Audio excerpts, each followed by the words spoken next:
이제 토론자가 참석을 하셨는데요. 그래서 한 분당 한 10분 정도씩 10분 내외로 토론을 좀 해주시면 감사드리겠습니다. 토론의 순서는 제 기준으로 제일 오른쪽에 계신 한국투자자포럼의 신상훈 청주대 교수님부터 순서대로 토론을 들어보도록 하겠습니다. 우리 신상훈 교수님 토론 부탁드립니다. 네, 안녕하세요. 한국투자자포럼 회원이면서 청주대 회계학과 신상훈 교수입니다. 먼저 이렇게 패널 토론에 참석하게 돼서 영광이고요. 소중한 시간 내주셔서 감사합니다. 저는 앞에서 말씀해 주신 부분에 대해서 같이 말씀을 드리려고 하는데요. 크게 투자자 보호 관점에서 ESG 공시 필요성에 대해서 두 가지 측면에서 좀 말씀을 드리려고 합니다. 앞에서 ESG가 이제 지금 공시가 의무화가 되고, 그래서 기업의 자율적 사회 책임 보호가 아니라 투자자 보호 및 자본시장 투명성 제고에서 제도적 장치로 기능한다는 것들을 이제 많이 말씀해 주셨습니다. 네, 전 첫 번째 먼저 투자자 보호라는 측면에서 주 공시 쪽에서 대해서 말씀을 좀 드리려고 합니다. 첫 번째는 투자자에게 올바른 정보 제공 차원의 ESG 공시 표준 의무화가 필요하다는 점 좀 말씀을 드립니다. 앞서서도 이제 발제자 중에 김선미 교수께서 말씀을 해주셨는데, 2012년부터 시작해서 지금까지 이제 지속 가능 보고서에 대해서 텍스트 마이닝으로 분석을 해봤습니다. 다운로드를 받아서 텍스트 마이닝 분석을 해봤는데, 그 기준을 산업자원부에서 나온 ESG 가이드와 좀 비교를 해서 텍스트 마이닝을 분석을 해봤는데, 전체적인 ESG 공시 품질은 2012년부터 해서 2020년까지 굉장히 향상되고 있는 걸로 좀 확인을 했습니다. 그런데 이게 2023년도에 갑자기 충실도라고 하는 부분이 이제 저하되는 것을 좀 확인을 했습니다. 충실도라고 하면은 ESG 산업자원부에 있는 ESG 공식 가이드에 나와 있는 키워드를 중심으로 해서 그런 지속가능 경영 보고서에, 기업의 지속가능 경영 보고서에 그런 단어들이 다 담겨 있는지를 좀 확인하는 부분이었는데요. 2023년도에 공시 보고서의 품질이 전체적으로 좀 낮아지는 경향이 있었습니다. 20년 이후에는 상당히 증가를 했는데요. 이건 다시 말하면 2020년 이후에는 기업이 ESG 공시 보고화를 의무화하는 것으로 계속 트랙을 가고 있었습니다. 근데 2023년 10월에 ESG 공시 의무화가 좀 연기됩니다. 그거에 따라서 아주 완전한 사유가 될 수는 없겠지만, 시기적으로 공시 의무화가 연기된 시점에서 ESG 공시 품질이 저하되는 것들을 좀 확인을 했습니다. 자, 이 말은 무슨 얘기냐면, 실제로도 기업이 이제 텐션이 좀 떨어지는 부분, 의무화가 되지 않으면 이제 텐션이 좀 떨어지는 부분이기도 하고요.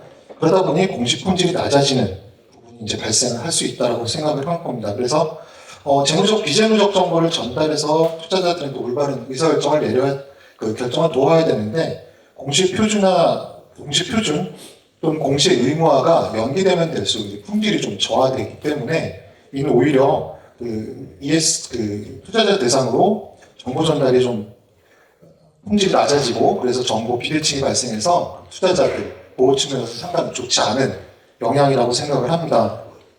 그래서 이번에는 지금 앞서서도 많이 말씀을 해주셨는데, ESG 공시 의무화가 이제 앞으로의 로드맵이 확정이 됐지만, 그럼에도 불구하고 혹시라도 다른 여러 가지 이유로 인해서 연기되는 부분 없이 좀 지속적으로 되어야 되는 필요성을 좀 느꼈고요.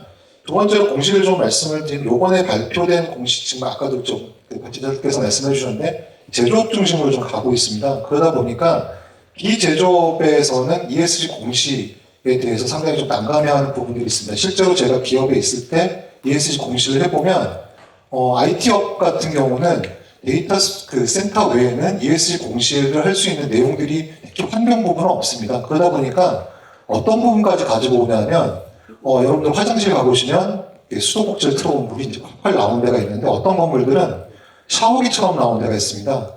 그래서 그게 왜 그런지 이제 어느 날 회사에서 물어봤는데, 건물에 물어봤더니 샤워기처럼 나오면은 수돗물이 절약되고, 그래서 ESG 환경 점수를 높이려고 이렇게 한다라고 얘기를 좀 들었습니다. 그래서 비제조업의 경우에는 현실적으로 그런 ESG 공시 환경에 대해서 어떤 부분으로 가야 될지 좀 컨선이 있기 때문에, 그런 부분도 표준화되는 부분에 대한 연구가 좀 필요하지 않을까라고 생각을 합니다. 두 번째 측면에서 말씀을 드리면, 투자자 보호 관점에서 한국주택 예정인 ISSB는 이제 재무 중심의 기반입니다. 근데 앞서 회장님께서 축사에서 말씀을 해주셨고 앞에 이제 발제자분들께서 말씀을 해주신 사항을 좀 더 보강을 해서 말씀을 드리면 유럽 쪽에서는 지금 ESRS 쪽으로 표준화를 가고 있습니다. 가장 중요한 요소는 이제 이중 중대성이라는 부분일 거고요. 우리나라는 ISSB로 재무 중요성, 재무 보고의 중요성으로 이제 갑니다. 그러다 보니까 유럽의 우리나라의 산업 구조나 뭐 공급망 특성을 고려하면 유럽의 이런 EU의 이중 중대성 규제 모델을 간과하거나 미흡화 공식 체계로 가게 되면 상당한 리스크가 존재할 거라고 생각을 합니다.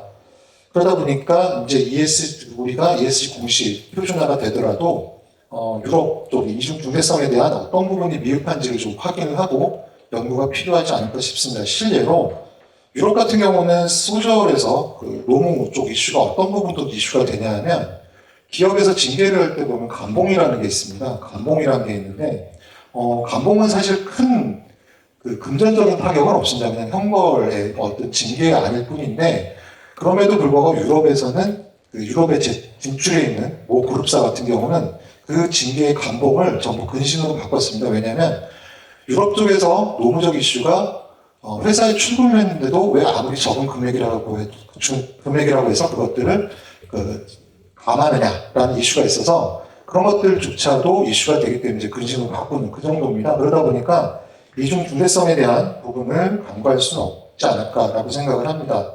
그리고 하나 더 덧붙이면 외국 기업들 지금 삼성 KPMG에서 2024년에 발표한 내부 리포트들을 보면 회사에서 좀 관심이 있어 하는 게 재무 정보도 있지만 지금 제3자 관계라는 공급망 쪽으로도 더 많은 관심을 재무적 부분보다 좀 드리고 있는 부분도 리포팅이 되고 있습니다. 그래서 이 공급망 관리를 중요시하는 게 또 ESRS 쪽의 공급망 관리다 보니까 그런 부분에 대해서도 보완이 필요하겠다. 그래서 결론적으로 말씀드리면 가급적 체제로 전개되는 ESG 공식 표준화에 대해서 대응하기 위해서 비록 국가의 우리나라에서 이제 ISSB 중심으로 간다 할지라도 여기에 대한 보완 방안에 대해서 연구와 적용이 필요하다고 투자자 보호 관점에서 좀 필요하다고 의견을 드립니다.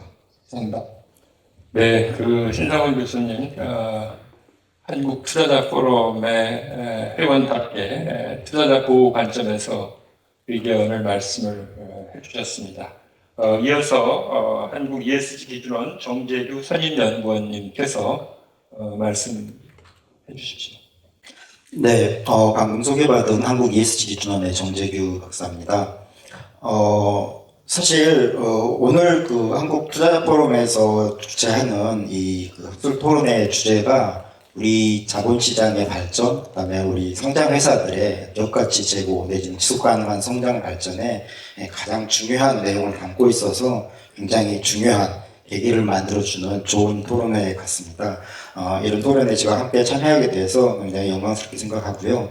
사실 근데 이 이슈는 특정 주체에 제한되는 것은 아닌 것 같고요. 우리 정책 당국, 그다음에 자본시장의 운영 주체, 그리고 연기금 등 기관 투자를 포함한 다양한 이해관계자들이 함께 노력을 해야 된다. 그리고 맡겨진 역할을 잘 해야 된다라는 측면인데 이미 ESG 정보 공시와 관련된 안이 마련이 돼서 안내가 2월 달에 되었죠. 그리고 또 그 이전에 작년부터 올해 초까지 상법 지배구조 개선을 위한 상법 개정이 사찰을 거쳐서 진행되기도 했습니다.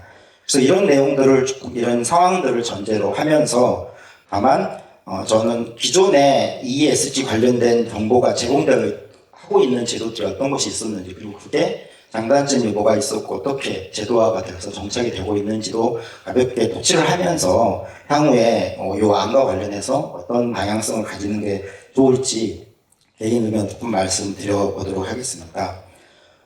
사실 ESG를 법제화한다라고 하면 기존에 우리 지배구조 개선 이슈와 관련해서 법에 의한 강행성을 띠는 어떤 규정화 내지는 그런 측면들의 장단점이 분명히 있습니다. 신속하고 긴급하게 뭔가 개선을 해야 될 필요성이 있을 때는 법에 의한 규정이 꽤 의미가 있을 수 있습니다. 그렇지만 법에 의한 규정은 또 그 태생적으로 법 규정을 최소한만 지키려고 하는 가이드라인처럼 되기 때문에 기업 입장에서는 어떻게든지 비용을 최소화하거나 리걸 리스크를 최소화하면서 그 최소한만 지키려고 하는 부분도 있습니다. 벌써 미디어나 이런 데 보면 작년부터 올해까지 진행된 3차 상법 개정 내용에 대해서 벌써 기업들이 어떻게 하면 이걸 조금 우회한다고 해야 될까요? 뭐 이런 방안을 마련하고 있거든요. 그래서 저는 사실 꼭 필요한 거는 법에 의한 강행성을 가지는 규정화가 필요하다. 그렇지만 오히려 원래 취지대로 제도의 취지대로 구현되게 하기 위해서 현실에서 기능하게 하기 위해서는 기업의 선택권을 꽤 폭넓게 인정을 해야 된다라는 측면에서 말씀을 조금 드려보고 싶습니다. 사실 많은 상장 회사들은 물론 예외가 있을 수도 있겠지만 대부분 현재 다양한 경영환경 변화 속에서 미래 예측을 기반으로 해서 지속 가능한 성장을 이루는 기업 가치 제고를 위해서 노력을 하고 있습니다. 그럼에도 불구하고 이제 그렇지 못한 기업들도 일부 있기 때문에 그걸 조금 시장 규율에 의해야 된다. 혹은 뭐 상법 규정의 개선에 의해야 된다라는 의견들이 나타나고 있습니다. 저는 조금 ESG가 잘 아시는 것처럼 환경 경영이라든지 뭐 사회 부문, 사회적인 경영 관련된 부분하고 거버넌스로 나눠질 수 있는데요. 거버넌스 개선 측면에서 그리고 그게 ESG 전반의 경영 활성화 측면에서 의미를 간단하게 좀 짚어보고자 합니다. 사실 지배구조 개선이라는 부분은 해당 기업이 어떤 상황이냐, 어떤 여건이냐, 성장 단계나 업종이나 기업 규모에 따라서 굉장히 다양한 최적화 방안을 마련할 수 있다고 생각을 합니다. 그래서 법에 의한 지배구조 개선은 일정 정도 한계를 가질 수 있다라는 측면이 있고요. 그럼에도 불구하고 지금까지 이루어진 ESG 요소에 대한 법제화, 상법 개정이라든지 기타 공시에 대한 의무와 관련된 다양한 논의들은 필요하기도 하고 방향성은 바람직하다라고 동의를 하는 측면이 있습니다. 다만 법에 의한 내용이 한계를 가질 수 있으므로 조금 그 폭을 넓혀서 시장 규율에 의한 부분들도 혹은 이미 시행되고 있는 내용들도 참고를 할 필요가 있다. 예를 들면 기업 지배구조 모범 기준으로 활용하는 여러 가지 측면들이 있을 것이고 또 한국 스튜어드십 코드라는 부분도 있을 것이고 또 최근에 이제 상법 개정과 관련해서 법무부에서 제공한 이사의 주주에 대한 충실 의무와 관련된 가이드라인이라든지 이런 내용들이 종합적으로 좀 활용되면서 실제 법이 개정되었다라는 것은 어떤 계기를 마련하는 게 되겠지만 이게 실제 현실에서 구체화되고 기능하고 있을까? 기능을 하게 만들 수 있는 방안이 뭘까는 이런 다양한 기존 어떤 소프트웨어라든지 이런 것도 활용해야 되지 않을까라는 생각을 해봅니다. 그리고 지배구조 개선을 위해서 가장 중요한 것은 저는 투명한 정보 공개라고 생각을 합니다. 사실 지배구조를 개선하고 그걸 기반으로 ESG 경영을 활성화해 가려면 기업의 입장에서 얘기할 수 있는 부분과 기업의 다양한 이해관계자가 바람직하게 바라보는 방향성을 서로 논의하고 토론하면서 자기 회사에 가장 맞는 곳을 찾아가야 된다고 생각을 합니다. 근데 그 전제가 바로 관련된 정보의 시장에 대한 적시에 충분한 제공이라고 생각을 하기 때문에 ESG 정보 공시는 굉장히 중요하고 특히나 지배구조 관련된 정보 공시는 굉장히 중요하다. 다만 오늘 그 발표 내용이나 이런 부분은 지금 현재 금융위에서 제시했던 ESG 공시라는 측면에서 조금 포커싱을 하다 보니까 기업 지배구조 공시와 관련된 기존에 이미 어느 정도 접촉 단계에 있는 제도에 대해서 언급은 조금 없었던 것 같고요. 저는 그 부분도 간단하게 말씀 좀 드려보고 싶습니다.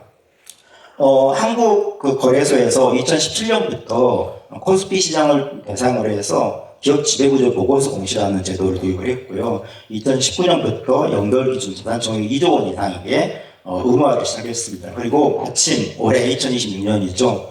코스피 전체 상장 회사는 기업 지배구조 보고서를 의무적으로 공시를 해야 됩니다. 올해부터입니다.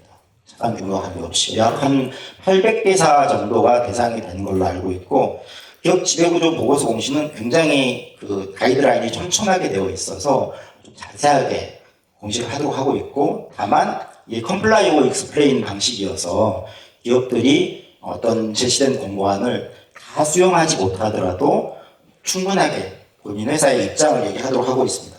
이런 내용들도 좀 잘 활용할 필요가 있는데 지배구조 보고서 공시 제도도 현재 코스피에만 운영이 되고 있거든요. 코스닥에는 전혀 자율공시로 아직 시범으로 도입이 안 돼 있습니다. 이 부분도 조금 고민을 해서 코스닥 시장을 뭐 1부, 2부로 좀 이렇게 하겠다라는 제안도 있고 한데 최소한 일부 리그에 있는 기업들부터라도 지배구조 보호 정책을 시작해야 되지 않을까라는 이슈가 하나 있고요. 또 하나는 코스피 시장에 상장 회사도 금융회사는 금융회사 지배구조법에 의해서 지배구조 연차 보고서랑 보수 연차 보고서를 이제 공시를 하면 지금 현재 제가 얘기 드리고 있는 거래소의 기업 지배구조 보고서 공시는 면제를 해주거든요. 근데 일정 부분에서는 금융회사의 보고서가 조금 더 힘들게 가는 경우도 있지만 또 일정 부분에서는 비금융회사보다 더욱게 정보가 나가는 경우도 있어요. 그래서 이게 상호 간에 언밸런스한 부분이 있어서 이 부분도 조금 이제는 다시 한번 통합적으로 볼 필요가 있지 않을까라는 생각을 해봤습니다. ESG 공시와 관련된 구체적인 내용과 관련해서는 딱 두 가지만 간단하게 말씀 좀 드려보고자 합니다. 공시 기준과 관련해서는 기본적으로는 여러 가지 그 글로벌 경향이라든지 국내 어떤 상황들을 고려해서 KSSB에서 제시하고 있는 그런 기준을 기본 베이스로 하는 것에 동의합니다. 다만 거기 있는 내용들 중에서 잘 아시는 것처럼 지속 가능성 일반 내용하고 기후와 관련된 내용에 한정되어 있기 때문에 그 이외에 사회적인 경영 S에 해당하는 부분들은 대부분이 빠져 있기도 하고 또 기후 이외의 환경 관련된 요소도 좀 빠져 있습니다. 이게 어쩌면 기업들한테 부담이 될 수도 있지만 이미 여러 다른 법률에 의해서 그냥 뿌려져 있는 공개되고 있는 정보들을 이번에 ESG 공시를 한다고 하면 최소한 시장에서 필요로 하는 정보를 같이 담을 필요도 있지 않을까. 전부 다는 당연히 안 되겠죠. 가장 필요로 하는 시장에서 기관 투자자가 원하는 아니면 시장의 다양한 이관계자가 원하는 기후 이외의 환경과 관련된 내용, 그다음에 사회적인 경영과 관련된 내용, 예를 들면 인권이나 노동 관행, 공정 운영, 지속 가능한 소비, 정보 보호 이런 내용들도 핵심적인 내용들을 좀 더 담을 수 있었으면 좋겠다라는 생각을 해봤습니다. 그리고 공시 채널과 시기와 관련돼서는 이미 이제 안이 거래소 공시로 시작하겠다. 그리고 공시 시기는 2028년부터 시작을 하고 그 사업보고서 공시 재무정보와 좀 이렇게 맞추기 위해서 3월 말 매년 3월 말에 공시하는 것이 어떤가라는 안이 제시가 되고 있는 것 같습니다. 다만 현재 앞서 언급드린 기업 지배구조 보고서 공시는 5월 31일을 기준으로 하거든요. 5월 말까지 공시하는 걸로 되어 있습니다. 그렇게 시작한 이유가 기업들의 어떤 주주총회 준비라든가 사업보고서 준비라든가 이런 데에 대한 지나친 부담을 조금 완화하고자 하는 측면도 있고 또 기존 기업 지속가능 경영 보고서 공개가 대부분 7, 8월에 나오게 될 수밖에 없는 이유가 환경부에서 인증하는 거를 5월달 한다든지 여러 가지 그 제도 간의 정합성이라든지 이런 것들을 고려한 것입니다. 그래서 제 생각에는 앞서 김선미 교수님께서도 말씀하셨지만 자료에는 있었는데 직접 언급은 안 하셨지만 이 초기에 시작하는 단계에서는 5월 말이라든지 이런 식으로 하고 그래서 조금 더 인증을 받은 정보들이 나오는 게 나중에 조금 더 혼란을 더 줄이고 시장에서도 좀 효율적으로 활용할 수 있지 않을까라는 생각도 해봤습니다. 사실 지금 제시되고 있는 ESG 정보 공개 관련된 안이 저 개인적으로 생각할 때는 상당히 조금 미흡한 부분도 있다고 생각을 하기도 합니다. 하지만 한꺼번에 모든 사람들을 만족시켜 줄 수는 없으니까 일단 시작하는 데 꽤 큰 의미도 있는 것이고 기존의 제도와의 어떤 정합성이라든지 기업의 부담 같은 걸 종합적으로 고려해서 차근차근 좀 더 실효성 있게 만들어가는 과제를 우리가 앞에 남겨놓은 것이 아닌가라는 생각을 해봤습니다. 이상 간단하게 말씀드렸습니다. 네, 정재규 선임연구원님이 여러 가지 의견을 주셨는데요. ESG 공시 법제화가 장점도 있지만 이제 단점도 있다라는 말씀해 주셨고, 그 다음에 ESG 공시의 어떤 실효성을 확보하기 위해서는 기업이 선택권을 좀 대폭적으로 인정해 줄 필요가 있다라는 의견을 주셨습니다. 그리고 기존의 공시제도도 잘 활용할 필요가 있다라는 의견도 말씀을 해주셨고요. 그 다음에 또 기업의 부담을 좀 완화하기 위해서 3월보다는 5월이 공시 시기로 적합하지 않겠느냐라는 여러 가지 의견들을 말씀을 주셨습니다. 다음으로는 한국사회책임투자포럼의 이종호 사무총장님께서 토론을 해주시겠습니다. 네, 안녕하십니까. 이종호입니다. 우리 옆에 있는 정재기 박사가 저한테 시간을 많이 주기로 했는데, 써버렸네요. 저는 사실은, 저희 포럼은 2007년도에 만들어진 포럼입니다. 그때부터 ES를 전면적으로 표방을 해 왔었고요. 또 사회 책임자자 관점 속에서 항상 활동들을 해왔습니다. 그래서 ES 정보가 얼마만큼 중요한지를 좀 알고 있거든요. 그런 점에서 미적운영한 이번에 금융위원회에서 발표한 2월 20일 발표한 ESG 공시 로드맵은 정말 실망스럽다라는 이런 말씀을 드립니다. 과연 이게 투자자를 보호할 수 있는 최선의 선택이냐? 저는 아니라고 보고 있거든요. 오히려 투자자를 떠나게 만들고 공급망에서 우리 기업들을 배제시키게 만드는 그런 법이지 않을까라는 생각을 하게 됩니다. 예. 제가 사실은 공시 이야기만 나오면 제가 사실은 개인적인 이야기는 정말 화가 납니다. 왜냐면 제 인생에 우리나라 자본시장법이 2010년도, 9년도에 만들어지고, 10년도에 박선숙 의원이 그때, 자본시장법 개정안을 최초로 발의하거든요. 그때는 이제 ESG가 아니라 CSR이었죠. 그때부터 시작해서 모든 국회 회기 때마다 자본시장법 개정안에 대해서 제가 입법 지원을 좀 해왔습니다. 여러 의원들. 항상 좌절됐죠. 좌절됐었고요. 근데 결국 나온 결과가 상당히 실망스러운 안이 나왔다. 그래서 제 인생의 상당 부분이 날아간 것 같은 기분 때문에 사실 제 마음속에 화가 많이 나 있습니다. 네, 죄송합니다. 개인적인 이야기에서.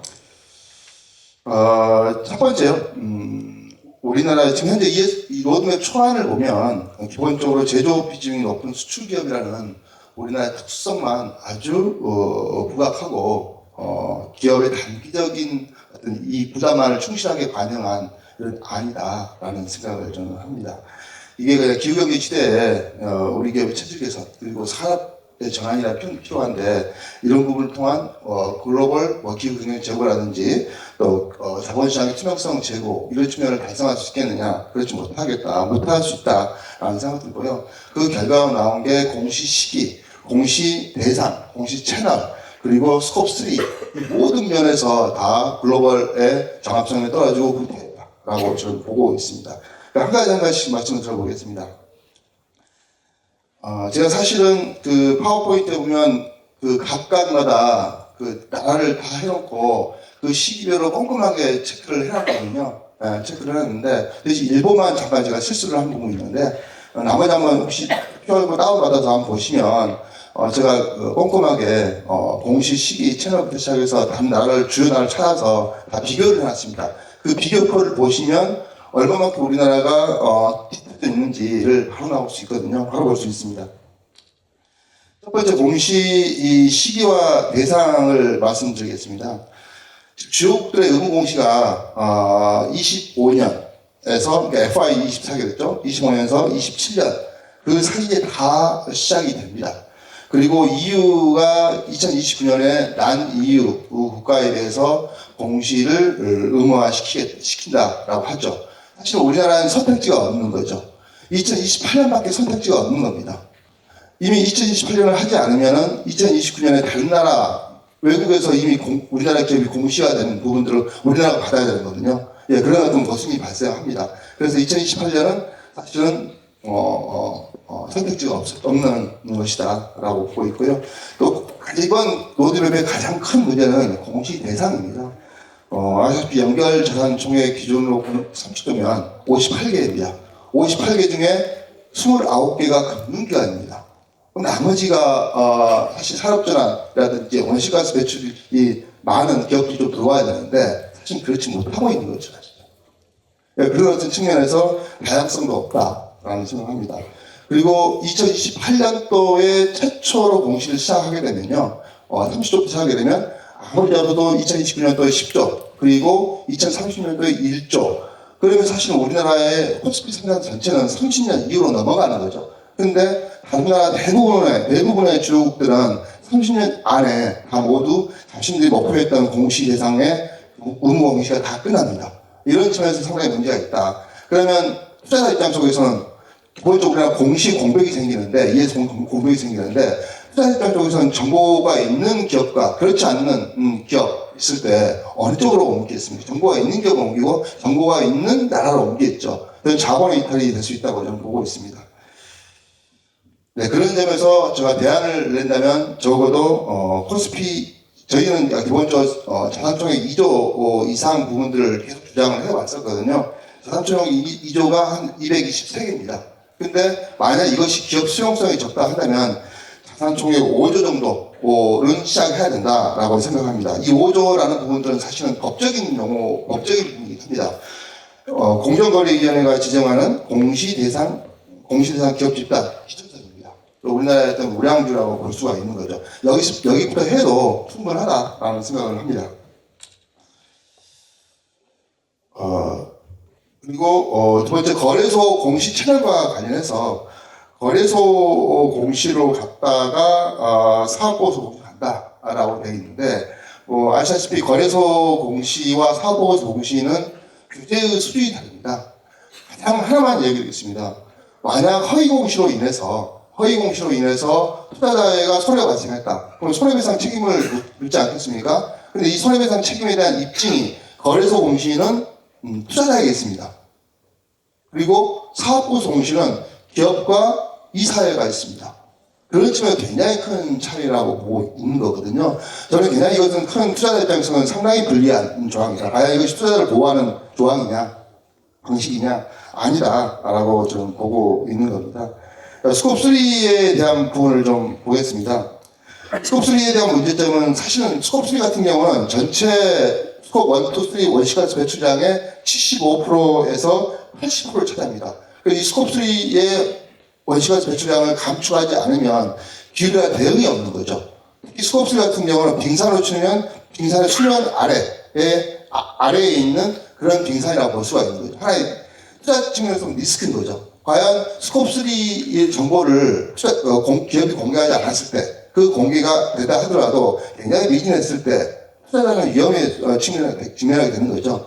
그런 측면에서 스콥3 부분들은 빨리 진행돼야 된다라고 생각합니다. 대부분의 스콥3 담당자 같은 경우는 스콥3가 보통 공시를 의무화하는 바로 그 해 또는 1년 후 이렇게 스콥3를 유예했습니다.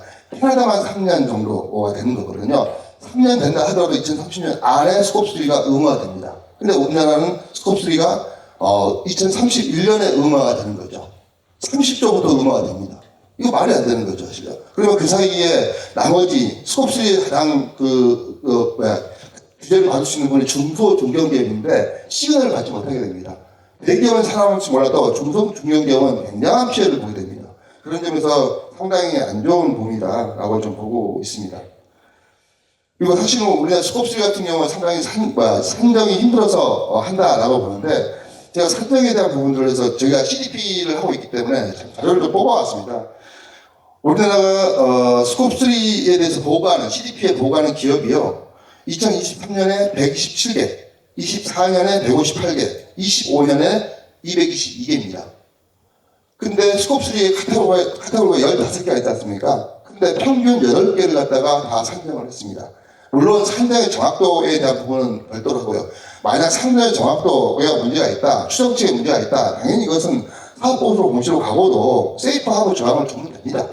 그런 방식으로 해결할 수 있다. 그래서 스콥3는 정부의 적극적인 지원과 동시에 기업들이 노력하면 충분히 1년 유예를 해도 된다라고 생각을 하고 있습니다. 제3자 인증을 좀 보겠습니다. 제3자 인증 같은 경우도 마찬가지로 전 세계 기업들이 보통 의무화하고 난 1년, 2년 후 이렇게 인증들을 다 제한적 인증부터 시작해서 향후에 합리적 인증 수준을 보고 있습니다. 근데 이런 인증 부분들은 정보의 어떤 품질을 높이는 부분이라고 신뢰성을 높이는 부분이기도 하고 또 그린워싱을 방지할 수 있는 하나의 방식이기도 합니다. 그렇기 때문에 인증이라는 부분들을 어떤 식으로 빨리 로드맵도 만들어야 된다라고 생각을 하고 있습니다. 저는 이제 기후경제, 지속가능한 경제에 ESG는 생존을 위한 키워드라고 생각합니다. 그 중에서 ESG 정보 공개의 부분들은 정말 핵심이라고 저는 생각을 하고 있거든요. 예를 들면 ESG 선순환 시장 생태계가 있다고 봤을 때 그 안에 기업이 정점에 있을 것이고 기업을 중심으로 해서 고객 그리고 투자자 그리고 정부 그다음 소비자 그리고 ESG 평가기관 검증기관 이렇게 시장 플레이어들이 있을 겁니다. 이 시장 플레이어들이 뭘 가지고 작동하겠는가? 그리고 ESG 정보를 주고받는 과정 속에서 이 시장이 돌아가는 거거든요. 그러면 ESG 정보가 없다 한다면, 있다 하더라도 상당히 빈약하다 한다면 이것이 작동될 수 있겠는가? 작동 못한다고 보는 거죠. 그런 점에서 ESG 정보 공개는 상당히 빨리 의무화돼야 되고 또 의무화뿐만 아니라 굉장히 강도롭게 진행돼야 된다라고 생각을 합니다. 네, 이상입니다. 네, 이종호 사무총장님이 이번에 그 금융위가 발표한 ESG 공시 로드맵에 대해서 상당히 많은 실망을 하셨던 것 같습니다. 대상도 그렇고 또 채널, 그 다음에 범위, 시기, 어느 것 하나에도 만족스럽지 못하다라는 의견을 주셨고요. 현재 금융위가 발표한 이 공시 로드맵 가지고는 기업의 체질 개선이라든지 또 산업구조 재편, 또 기업의 투자자 보호 이런데 실질적인 도움이 되지 못할 것이다 말씀을 하시면서 여러 가지 대안도 함께 말씀을 해주셨습니다. 네, 다음은 이어서 상장회사 협의회 강신택 팀장님께서 말씀을 해주시겠습니다. 네, 안녕하세요. 소개받은 한국상장회사협의회 기업복제팀장이고요. 강택신입니다. 반갑습니다. 강택신 팀장님이시네요. 제가 성함을 잘못. 괜찮습니다. 예, 오늘 투자자 보호 때문에 왔으니까요. 투자자 보호만 잘합니다. 저는 오늘 이제 투자자 보호를 위한 그 ESG 공시 관련된 사항 중에서 평가를 하는 ESG 기준원에도 오셨고, 투자 보호를 위한 또 국장님도 오셨는데, 저는 이제 ESG 공시를 해야 하는 이행 주체로서 상장회사 입장에서 이번 로드맵이 어떻다라고 평가하기보다는 실제로 이게 가는 방향이 맞다면 그 이행 가능성에 대해서 좀 더 구체적으로 준비해야 될 것, 그리고 또 오늘 발표해 주신 분들의 내용 중에서도 상장회사가 이게 자발적으로 ESG 공시에 더 열의를 다 갖고 노력할 수 있는 방안이 무엇일지에 대해서 조금 더 한 4가지 정도 논의 드리는 것으로 토론에 가려할까 합니다. 오늘 주제가 ESG 공시 법제화 동향과 투자자 보호라는 관점에서 볼 때 지금 최근에 아까 정재규 시장이 말씀하셨지만 최근 이제 상법 개정 관련돼 가지고 지금 1.2차 상법이 개정됐고 3월 6일날 상법이 개정돼서 상장회사는 지금 한참 결산과 주주총회에서 투자자 그리고 기업 지배구조 개선 관련된 사항이 계속 이행되고 있고 며칠 전 이제 삼성에서 주주총회를 했던 것처럼 내년에는 또 전자주주총회를 통해서 주주를 맞이할 준비를 하고 있습니다. 이렇게 급변하는 제도적 관점에서 그런 것들이 또 ESG 공시까지 맞이해야 되는 상장회사 입장에서는 뭔가 좀 법률적, 실무적 리스크가 좀 줄어들거나 아니면 예측 가능성이 좀 도가되는 형태로 ESG 공시 관련된 규제들이 정비되었으면 하는 바람이 있습니다. 아쉬운 점은 말씀드렸지만 저는 이제 아쉽다 하기보다는 말씀드렸던 것처럼 조금 발표하신 내용에 대해서 좀 첨언하는 형태로 말씀드리고자 합니다.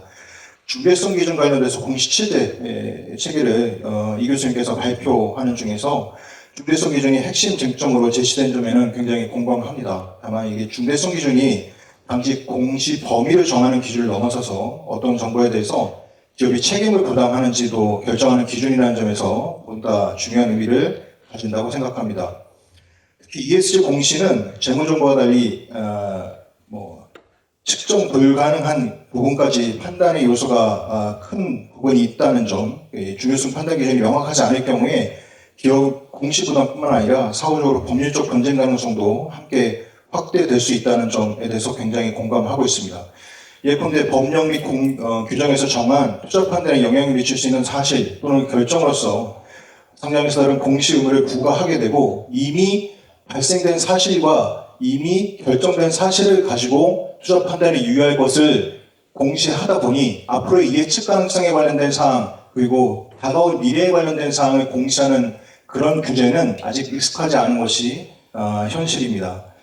법정 공시 및 자유 공시 모두 이렇게 정성적인 부분에 관련된 사항으로 공시 여부를 판단하게 되면 실제로 정성적 지표 외에 정량적 기준도 어느 정도 명확하게 부여되어야 공시가 이루어질 수 있을 것으로 봅니다. 그래서 기준원이나 거래소에서 검토 중인 기업 공시 서식에 관련된 사항이 저희가 또 참여해서 의견을 계속 개진 중에 있습니다.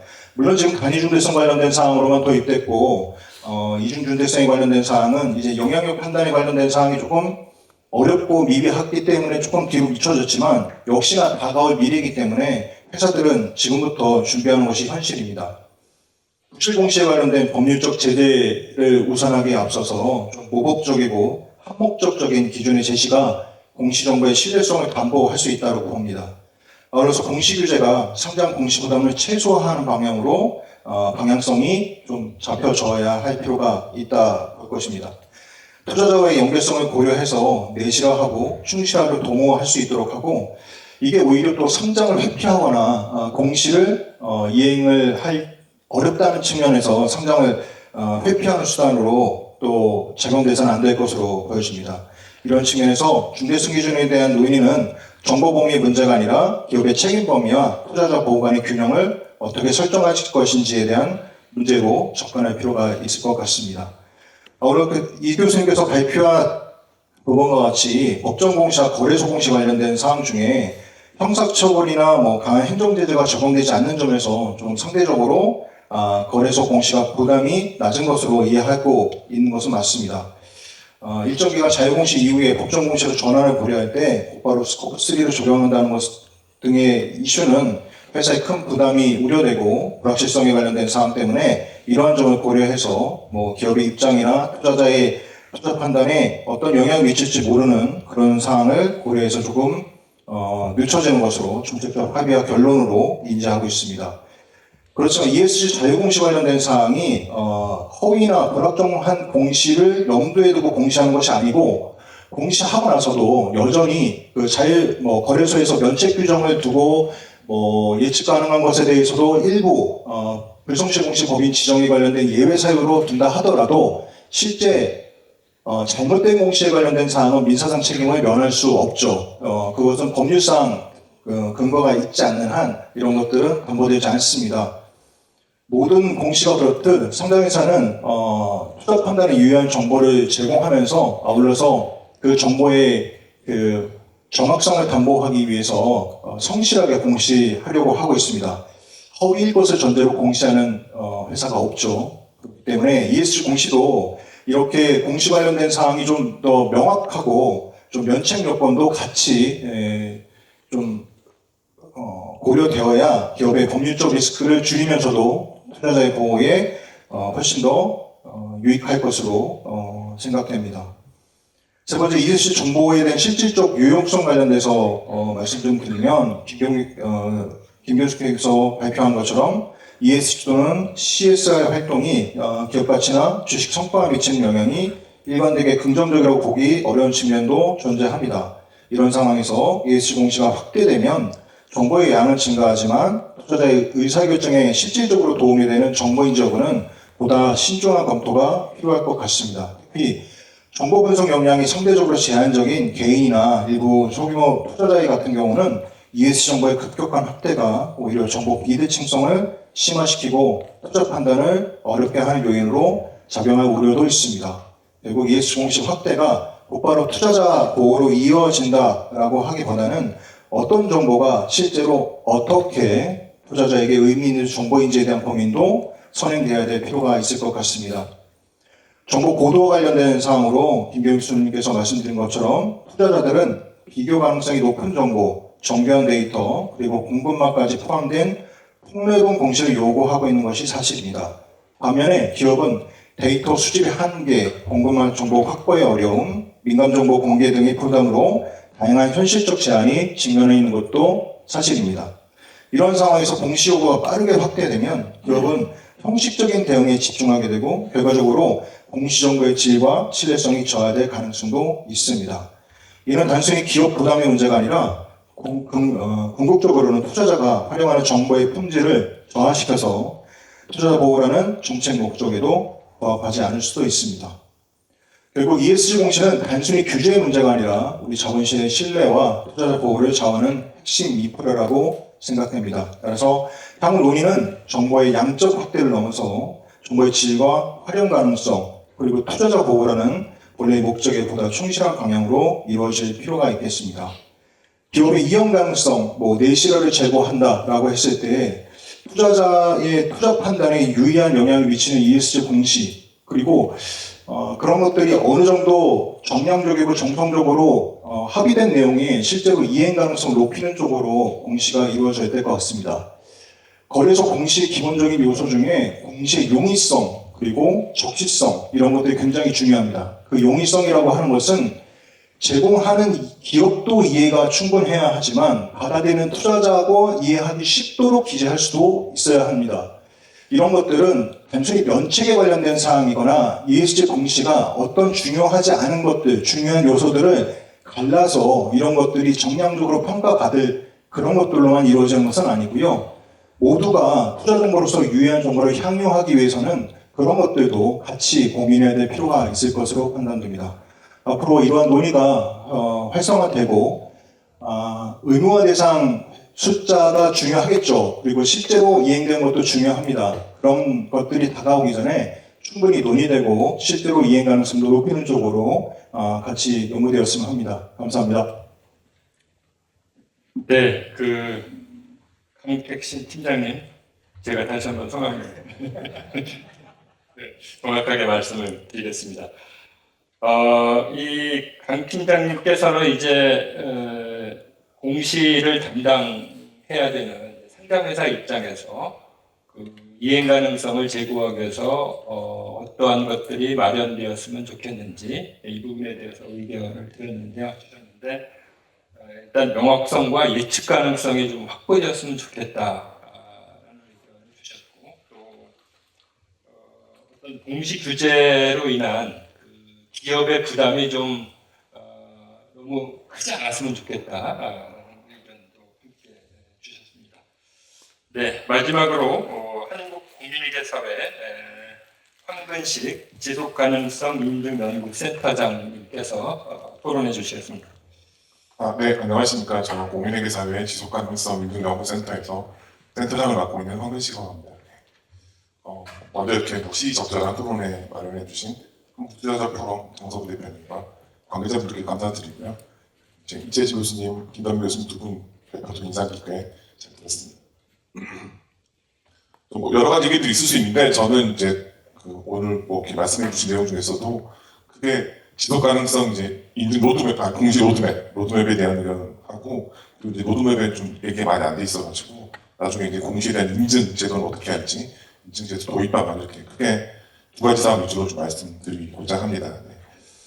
먼저 로드맵에 대한 의견인데요. 앞서서 이제 이종호 사무총장님께서 약간 강하게 말씀을 해주셨기 때문에 저는 약간 더 순한 버전으로 네. 동의하는 분도 많지만 약간은 더 순한 버전으로 한번 말씀드려보겠습니다. 일단 저희 로드맵을 보면은 이제 기본 방향이 국제적 정합성, 기업의 수용 가능성, 정보의 유용성 이렇게 되어 있는데 10분 동의하는 부분이고요.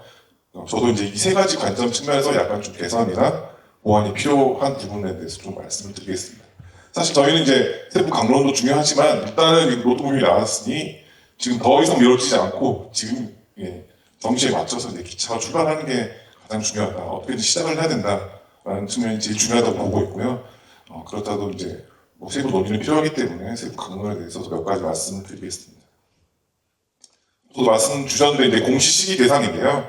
지금 로드맵 안은 이제 2027년 연도부터 30조 이상 이렇게 시작을 하고 그 다음에 10조 원 이렇게 나와 있는데 지금 발표자분들께서도 통계를 보여주셨는데 저희가 또 자체 조사한 게 조금 다르긴 한데 보면은 코스피 30조 이상 중에 58개사 아까 말씀드린 58개사 중에 57개사가 이미 자발적으로 공시를 하고 있습니다. 10조 원 이상이 누적으로 106개사인데 그중에 99개사, 93%거든요. 이미 또 자발적으로 공시를 하고 있어서 기업의 수용 가능성 측면에서 봤을 때 이미 이제 기업들 준비는 충분하다라는 생각이 들고 이 공시 대상 시기를 정할 때 이런 점 좀 고려를 할 필요가 있다라는 생각이 듭니다. 그리고 이제 10조 미만은 언급이 없는데 추후 논의 이렇게 돼 있거든요. 보면은 2조 원 이상까지 가더라도 이미 85% 저희가 조사한 거는 이미 코스피 2조 원 이상 그 상장 기업의 85%가 또 지속가능성 보고서 이미 공시를 하고 있습니다. 어떤 형식으로든지. 그렇기 때문에 10조 원 미만 그 밖의 상장사에 대해서도 뭔가 명확한 일정안을 줘야지 이제 이분들이 준비를 해야 될 게 아니라 이미 준비를 많이 하고 계신 거거든요. 그렇기 때문에 이런 상황에서는 그 밖의 상장사에 대해서도 로드맵이 좀 확실히 나와줘야 되지 않나 이런 생각이 듭니다.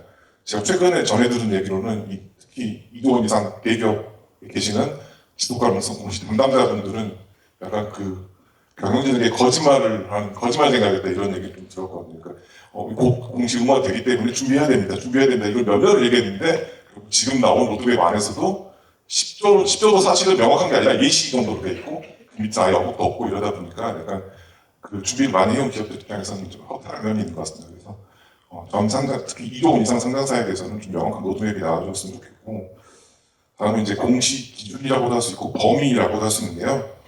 일단 기후 관련 위험이 가장 시급하고 중요하니까 기후 관련 공시를 우선 의무화하는 방향에 대해서는 기본적으로 동의를 합니다. 근데 이제 뭔가 국제적 추세라든지 정보 유용성 이런 측면을 좀 고려했을 때는 좀 단계적으로라도 공시 범위를 좀 확대해야 될 필요가 있지 않나 이런 생각이 들고요. 보면 잘 아시겠지만 이유는 ESRS는 이제 환경 사회 거버넌스 전 사안을 다 포괄을 하고 있고 일본에서도 이제 IFRS S1, S2 기준을 수정 없이 채택했기 때문에 이후에 이제 지속가능성 관련 위험 기회가 다 공시 대상이 되어 있습니다.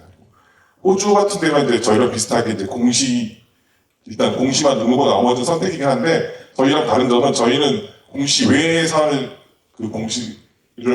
기후 외의 사안을 공시를 할 때 그냥 선택할 수 있는 거죠.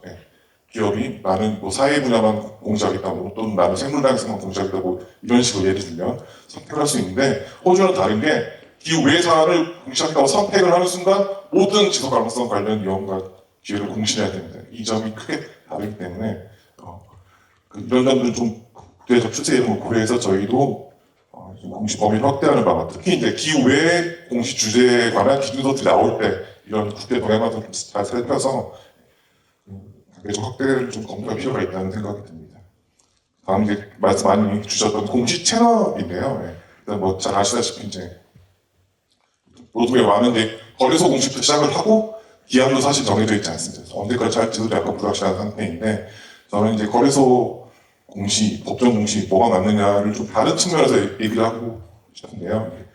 좀 명확히 말씀드리고 싶은 게 저희는 이미 이제 ISSB 기준에 기반한 공시 기준을 채택을 이미 했고요. 명확하게 이제 이 ISS 기준도 마찬가지, KSS 기준도 마찬가지 공시해야 되는 지속 가능성 정보는 재무 정보입니다. 재무 정보. 제가 S1의 제목을 그냥 말씀드리면 지속 가능성 관련 재무 정보 공시를 위한 일반 요구 사항입니다. 그래서 공시가 요구되는 게 재무 정보이기 때문에 당연히 재무 정보를 규율하고 있는 자본시장법상 공시 책에 들어가는 게 자연스럽다고 이렇게 말씀을 좀 드릴 수 있을 것 같습니다. 네. 이 기준서들을 쭉 읽어봐도 명확하게 써져 있는 게 일반 목적 재무 정보를 이용하는 이용자들에게 유용한 정보를 제공하기 위한 공시거든요. 그래서 기왕 이렇게 우리가 공시 제도를 재무 정보 단위 중요성 이렇게 정해서 시작한 이상 공시 채널도 이제 자본시장법 체계 안에 들어와야 되지 않나 이런 생각이 들고요.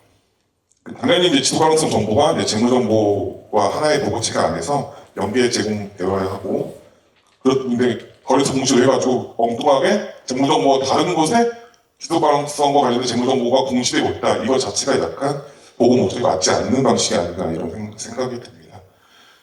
특히 이제 지속 가능성 정보와 재무 정보의 연계가 이제 공시의 유용성을 좌우하는 핵심 요소이고, 기후 관련 위험은 이제 재무제 항목에도 직접 영향을 미칠 수도 있고, 지속 가능성 공시 기준에서도 이제 연계된 정보라는 얘기를 많이 하고 있거든요. 그래서 양 정보가 이제 상호 침투를 통해 유기적으로 제공될 것을 요구하고 있기 때문에 이런 점을 고려해서라도 거래소 공시는 제도 도입 초기에 과도기력 수단으로 기업의 좀 부담을 덜어주는 측면에서 잠깐 운영할 수는 있지만 조속히 이제 법정 공시 체계로 돌아와야 되는 게 아닌가 이런 생각입니다.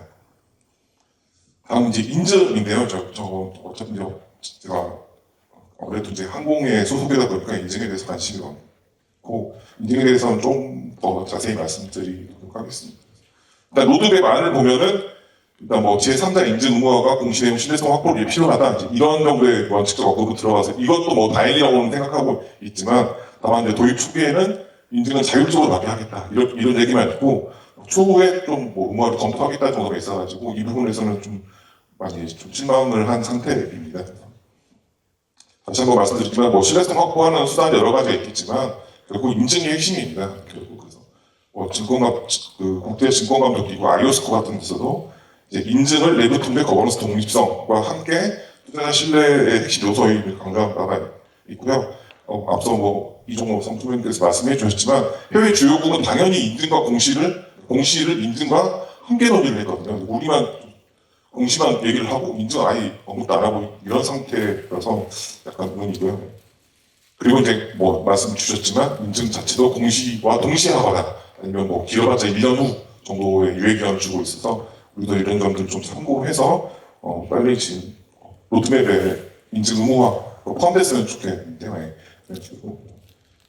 명확한 로드맵이 인증 로드맵이 나왔으면 좋겠습니다.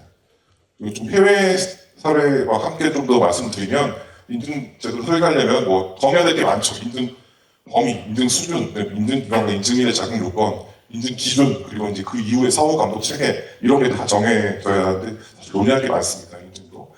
그래서 빨리 논의가 시작되어야 되고 뭐 해외 동향을 간단히 말씀드리면 해외 주요국은 대체로 이제 인증 기관으로 감사 법인 앤드 기타 인증 기관 이렇게 하고 있고 뭐 이제 특히 유럽 같은 경우에는 이탈리아나 뭐 12개국 정도가 이제 감사 법인만으로 한정하고 있는 경우도 있습니다. 호주도 비슷하고요. 그리고 이제 감사 법인이 아닌 데서는 아닌 기관이 이제 지속 가능성 정보에 대한 인증을 하려면 이제 별도의 인정, 어크리디테이션을 받도록 하는 경우가 대부분이고요. 그리고 이제 당연히 자격 요건으로는 재무제표 감사인에 준하는 뭐 윤리, 독립성, 품질관리 준수를 요구하고 있고 인증 기준은 이제 대체로 말씀 주신 ISS 5000 기반으로 제정되는 경우가 이제 일반적인 추세입니다. 그리고 인증 개인도 뭐 전문 역량을 갖추도록 하고 교육, 시험, 자격 등록 이런 제도들도 운영을 하고 있고요. 감독도 간단히 말씀을 드리면 감독 체계는 대부분 이제 재무정보에 대한 감독 체계 수렴되고 있다. 단적으로 이렇게 말씀드릴 수 있을 것 같고요. 그러니까 기본적으로 기존에 재무정보를 감독하던 기관들이 지속가능성 정보도 이제 감독하게 된다. 뭐 우리로 따지면 이제 금융감독원이 재무제표 감독을 하게 된 금융위 중감원이 재무제표를 감독하듯이 지속가능성 정보도 이제 감독하는 추세가 이제 많다 이런 말씀을 드리고 싶습니다. 네. 그래서 이제 이런 세계 각국의 이런 추세, 체계 이런 걸 좀 고려를 해서 우리나라에서 국제적 정합성을 갖춘 인증의무화 일정이 빨리 나왔으면 좋겠고 인증의무화를 조속히 시행할 필요가 있다고 말씀드릴 수 있겠습니다. 마지막으로 이 지속가능성 위험 기회와 재무적 영향에 대해서 간단히 말씀드리겠습니다. 마지막으로 좀 강조하고 싶어서 그러는데요. 우리나라 추세를 보면 일단 지속가능성 위험을 재무제표에 반영한 건 따로 지속가능성 공시는 아예 별개의 거 이렇게 생각하는 경우가 많은데 사실은 이게 사실 불가분의 관계거든요. 그래서 현재도 이미 지속가능성 위험이 뭐 예를 들면 자산의 내용 변수라든가 충당부채라든가 이렇게 IFRS 또는 뭐 일반 계획에 따라서 재무제표에 반영해야 될 상황들도 많습니다. 당연히 이제 지속가능성 공시가 도입되면 거기에 따라서 공시하는 것도 중요하겠지만 이 지속가능성 공시가 제도화가 되면 지속가능성 정보에 나와 있는 이용과 기회가 재무제표 제대로 반영됐는지도 상당히 중요해지고 이게 또 자연스럽게 드러나게 될 거라고 좀 생각이 들고요. 뭐 국제회계기준위원회 ISB라든지 뭐 유럽의 이프라, 에스파, FRC 뭐 이런 데서도 뭐 교육 자료를 낸다든지 예제를 발표한다든지 뭐 여러 가지 모니터링을 한다든지 이렇게 해서 그 기후위험과 재무제표 반영의 정합성을 굉장히 강조하고 있다는 점을 말씀드리고 반면 이제 국내는 많이 부족하죠. 사실 기업들이 이제 이런 걸 재무제표 충분히 반영해야 된다는 인식이 부족한 상태이기 때문에 이제 국내에서도 뭐 약간 말로 쓰는 거 정성적 소득이 중요하다 이렇게 보시지 말고 재무적 영향 즉 아까 발제자께서 여러 번 강조해 주셨지만 재무적 영향을 강조하는 게 국제적인 추세이기 때문에 이 위협이 재무제표에 반영되는 사실 그리고 지속가능성 공시할 때도 재무적 영향을 명확히 공시하는 게 중요하다는 사실 이런 걸 좀 인식하셔서 공시체계가 구축되었으면 좋겠다 이런 말씀 마지막으로 드립니다. 이상 제 토론을 마치겠습니다.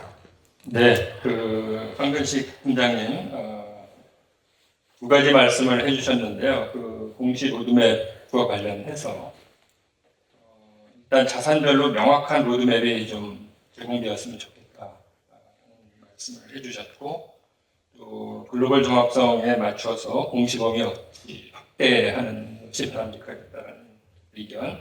그 다음에 공시도 거래소 공시가 아니라 이제 자본시장법 체계 안으로 들어오는 것이 바람직하다라는 의견을 주셨고요. 또 한국에서 나오셨기 때문에 공시정보의 어떤 신뢰성 이런 것들을 확보하기 위해서 인증 관련 로드맵에 대해서도 조속한 논의가 시작되었으면 좋겠다라는 그런 말씀을 해주셨습니다. 네,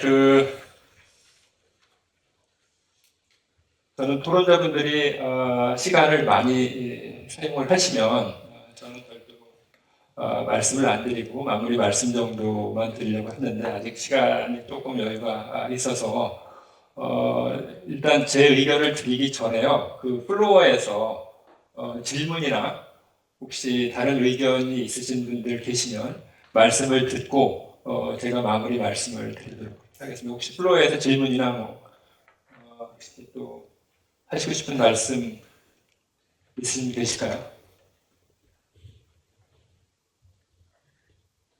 예, 네. 네. 예, 발표가 그렇습니다. 그런 말씀도 좋고요. 제가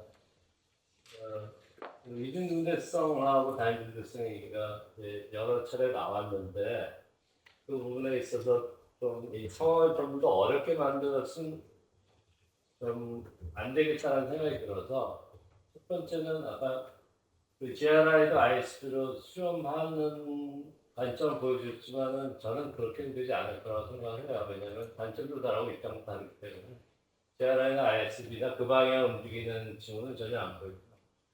그러면은 이제 공존의 시대인데요. 그러니까 GRI랑 IS 기반이나 ESR이니까 공존의 시대가 되는데 한국처럼 GRI 많이 했고 KS가 들어오면 이 GRI 기반의 자본주의 공시랑 KS 기반의 응공시가 어떻게 기업을 알아서 두 개를 병행할 거냐는 또 고민의 문제가 있을 것 같아요. 그런 시간이 될 것 같고요.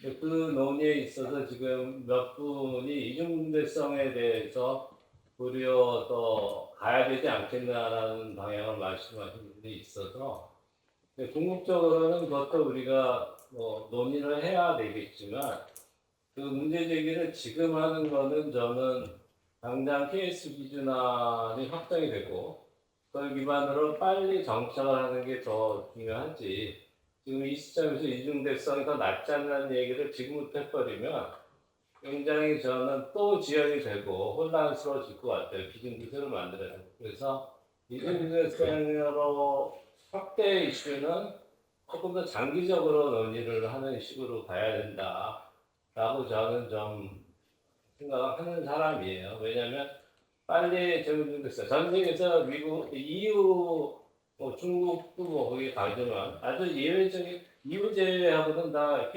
IS도 가는 상황에서 우리가 다시 이중대선 논란으로 들어가는 거는 좀 여러 가지로 부작용이 더 크지 않을까라는 생각을 최근에 많이 하게 됐어요. 근데 그런 우려를 특히 하는 것은 법조인에 계신 분들은 그런 얘기 많이 하시거든요.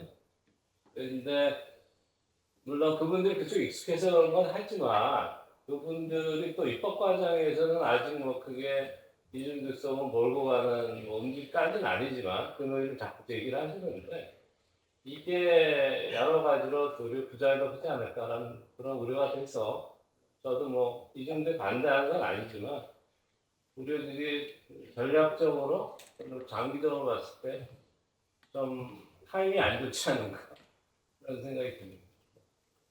코멘트였습니다. 네. 혹시 이 부분에 대해서 오늘 발표해 주신 이채진 교수님 좀 추가적인 의견.